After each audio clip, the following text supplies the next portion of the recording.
Yeah, no idea what could possibly be going on. Usually under these sort of circumstances, we would see a flat tire or something that would warrant him coming into pit lane, but it looks like completely undamaged car here. But Belardi Auto Racing welcoming that bright red car of Aaron Telitz. Let's see, can we find anything? So Aaron Telitz having complained clearly about something at the rear end of the car. It's a drive shaft there that's moving around for Aaron Telitz, and oh boy, if it is indeed a drive shaft, and it appears to be, then that is the end of the race for Aaron Telitz before it's even got started. You see there, the engine is off, and in fact, they're going to try to get it fixed. But I'll tell you what, yeah. Anders, take us through what they're pulling on there. So he's pulling on the drive shaft there, and as you can see, a lot of movement there at the back with the drive shaft, and that's a lengthy repair right there. So sometimes that happens when you put too much positive camber in the left rear. So that could have been one of those where he just pulled right out as he did a little burnout leaving pit lane. But obviously he's going to be out of contention as we get set to go here at the Freedom 100. And it means that Dalton Kellett now essentially has his lonesome there in the second row. As you can see, Robert McGuinness is your pole sitter. Just to the outside of him is Ryan Norman. The field now starts to bunch up. Anders, they're going to work their way through turn number 4 and get ready to get the green flag to get underway here. And folks, I'm telling you, it may look a lot like that at the finish of these 40 laps, because that's what we see typically from the Freedom 100. The green flag is out. We are racing at the Indianapolis Motor Speedway in the Indy Lights as Robert McGuinness works his way into turn number 1. And Robert very smartly there covers the inside. Look at this, already too wide in the back of the field here. That's Oliver Askew in the predominantly white car on the high side here in the back of our shot. We're going to be watching out for him. Look at this, round the outside he goes of his arch nemesis, Rinus VeeKay. And already side by side, and I think Robert McGuinness is going to give up that first spot. Oh, and it was 3 wide back there with Oliver Askew, and luckily they're able to get away. Rinus VeeKay in the dark red, and oh, and a spin for David Malukas, and oh, big impact. Big impact, and as you see there, the rear of the car up. We will look and confirm to find out exactly who this is. The good news is it looks like everybody moving around and okay. David Malukas was one of those machines. And Chris Windom as Chris well. Windom, for the second time in as many days, is involved in a big-time crash. But once again, he is moving around, it appears, in that cockpit. That's what's great to see. There you take a look at that rookie, the USAC star, Chris Windom. He got a little bit the rear end of that race car, as you saw, into the catch fence. But I think everything did its job, and Chris Windom is going to be able to hop out of that machine. And there's a fire there, so the fire crew needs to get to the car and attention of Chris Windom quickly, as they do. AMR IndyCar safety team always quickly on site here, just seconds after the cars have come to a halt. But a nasty crash 2 days in succession for Chris Windom, and not of his doing whatsoever. We'll of course have numerous replays here to show everything, but it looked like David Malukas, as he's being helped here by the AMR IndyCar safety team, spun by himself, got a little bit of dirty air, and then got collected by Chris Windom. But that was a bit of a nasty impact, that even though Chris Windom's car is torn apart more so than David Malukas had the car of Chris Windom climb on top of him. So that not something we like to see ever here at the Indianapolis Motor Speedway. Absolutely incredible, though, that Chris Windom is out of the machine, walked out under his own power as he takes a look at the rear of that machine. Take us through again, Anders, what took place. So if you have a look at the silver and gray car here, fourth car in our shot, you see he loses it on entry to the corner, does David Malukas, gets collected by Chris Windom, who then slams into the barrier. And this is the troubling thing right here. When Chris Windom comes down, he lands on top of the car of David Malukas, and that is the single most crucial thing with an open wheel car, is your head is still exposed, and so that is the #1 area of risk. And luckily for David Malukas, you can see head stays untouched, and that is exactly what we're hoping for in a crash such as this. As we await the green flag to come back out and restart us, we will see what happens in terms of Ryan Norman. Robert McGuinness going to try to go right in his tire tracks. They're 3 wide right behind him heading into turn #1. Oliver Askew in the white car diving to the inside, but look at Rinus VeeKay in the maroon red car hanging around the outside. Beautiful move there, up into third spot for Rinus. So Dalton Kellett gives up a few spots there as they work their way in through turn number 2. The leader continues to be Ryan Norman. McGinnis behind him. Front two starting to separate just a little bit. So you can already see this little bit of patience game being played here. Robert McGinnis probably had a chance to pop up the inside of Ryan Norman here for the lead, but chose to hold off for now to try and set up down the straightaway. So let's see here. What can Robert McGinnis do? Good little run there. Runs a bit high off turn 4, but should have a good run here. Rinus VeeKay, his driver, and Ryan Norman have Anders Krohn flipping and flopping all over the place watching. I do, and I'm just watching their lines here, and actually very, very impressed with Rinus VeeKay. And just the fact that when he gets overtaken by Ryan Norman, he keeps the slightly higher line in the following corner just to give himself that clean air into the corner, and I think that helps him, his momentum a lot. So he's really, really learned that, and now it's just a matter of have all the other drivers learned that, you know, or are they continuing to drive shallow here? In the case of Robert McGinnis, you see that shallow entry just loses them so much on exit from the corner. So let's see here. Let's see if Rinus VeeKay decides to hold it slightly higher coming into turn 3 as he gets overtaken by Ryan Norman. And this is what you kind of see from these guys is you'll see the top two kind of be able to slingshot past each other, and the third driver kind of sit there and wait for a bobble or something to happen. It's really tough for the aero wash once you get third car back. How is it that we're going to come up to just 10 laps to go next time by? I mean, this race just absolutely flies by.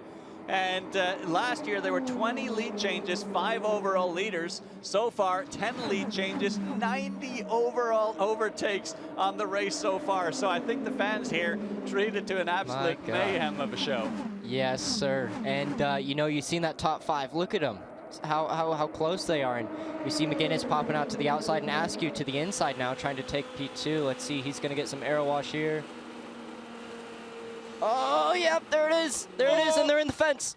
And that is, boy, I'll tell you what, watch the way he saved that. That was Robert McGinnis who started on pole. You saw it on board, the contact with Toby Sowery. Both of them managed to save it. They lost some positions on track, but they continue on. That's Toby Sowery, car number 2. That is the best at 27. save at the Speedway I've ever seen. Watch this. So let's look at this. So Toby Sowery understeers up into the side here of Robert McGinnis, then center punches the nose of Robert McGinnis, and somehow, some way, the two of them don't get airborne. So another replay coming up here. This onboard with Robert McGinnis. So let's watch this here. Let's pay attention now to the hands of Toby Sowery. You'll see he picks up a bunch of understeer here, washes up into the side of Robert McGinnis rather, and somehow they make it through without significant damage. So again, Toby Sowery runs up high, dirty air. And I guess the only question I've got is some significant flat spots here. Yep, there it is. Yeah. There it is, and they're in the fence. Look at, and that is, boy, I'll tell you what, watch the way So now a little bit of separation there from first and second down to third. Oliver Askew kind of lost momentum there, and he's going to struggle now for the rest of the race to make these spots back up. I got to say, my money's on Toby Sowery right now. That guy is looking hungry for a win.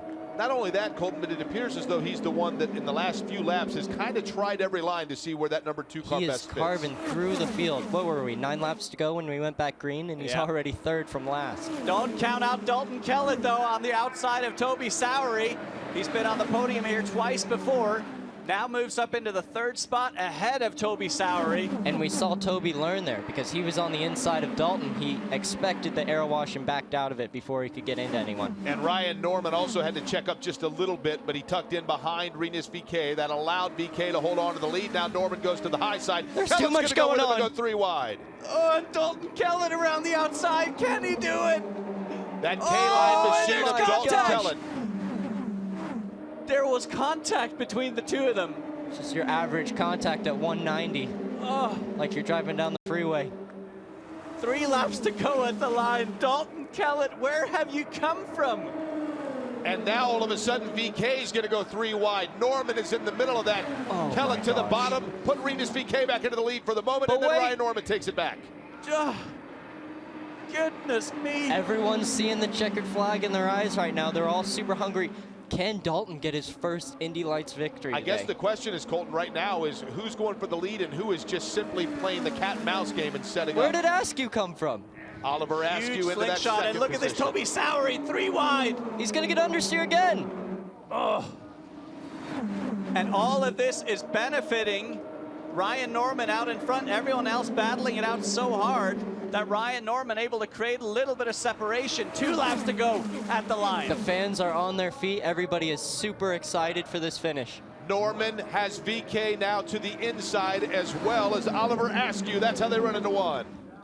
Oh, and Rinus VK, big arrow wash there for him. Lost a ton of momentum, so Toby Sowery gonna look to the inside of him. The battle now is all about Andretti Autosport, Oliver Askew and Ryan Norman. What can the two of you do? Can you create that separation so that when you come up to the white flag, no one else is in the battle? So far, so good. This is when it gets dirty. You're gonna see teammates start chopping teammates, and you're gonna see, oh, contact in the back with Toby Sowery and Dalton Kellett, not giving an inch. Yet they managed to stay right there. That's the battle for the 4th position. But coming off of turn number 4, the leader of the race is going to be Ryan Norman. White flag is in the air. 2.5 miles to go in the Freedom 100. Has Askew gone too early? We don't know. VK's going to try and go with them. I think this is going to be better. Ryan Norman. It's going to be all about Ryan Norman. Look at this. He's got the perfect setup here. He's got 2 chances to get this done. He just needs to stay. Oh, he's blocking him. Oh, and he's so close to the wall. 5/8 of a mile backstretched. Then they will have a couple of turns left. Ryan Norman to the outside of Oliver Askew. That's the way they run right now. Put Ryan Norman back into the lead, heading into turn number 3. As they come through the north end, everybody setting up. We shall see what this means. Oliver Askew, Toby Sowery, Rinus VK, all trying to close in. Oliver Askew trying to get in on Ryan Norman. Norman now goes high. Askew going to take him to the bottom. The checkered flag is out. The winner of the Freedom 100 is Oliver Askew, who has passed Ryan Norman at the line. One of the most Incredible. epic Freedom 100s we have ever seen. I think it froze up the computer, which took a split second before finally determining that Oliver Askew passed Ryan Norman at the line. Let's take a look at it here as they come to the race. Have a look at this, and just is so close across the line, and it might be a competition for closest finish ever at the Indianapolis Motor Speedway. That's what, some 10 inches. 7/1000ths of a second for Oliver Askew in front of Ryan Norman. Rinus VK is 3rd, Toby Sowery 4th, and Dalton Kellett is 5th.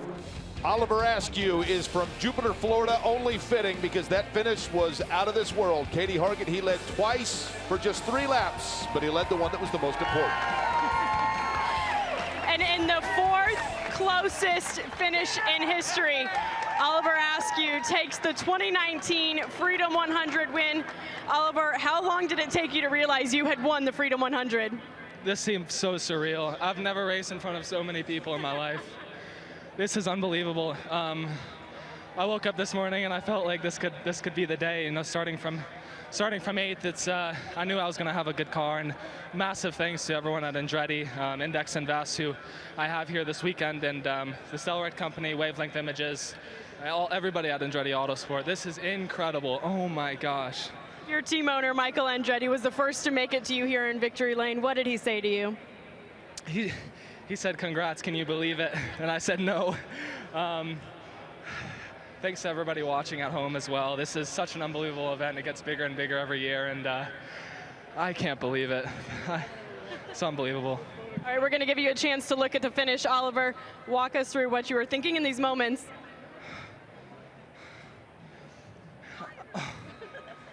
Look how close that was.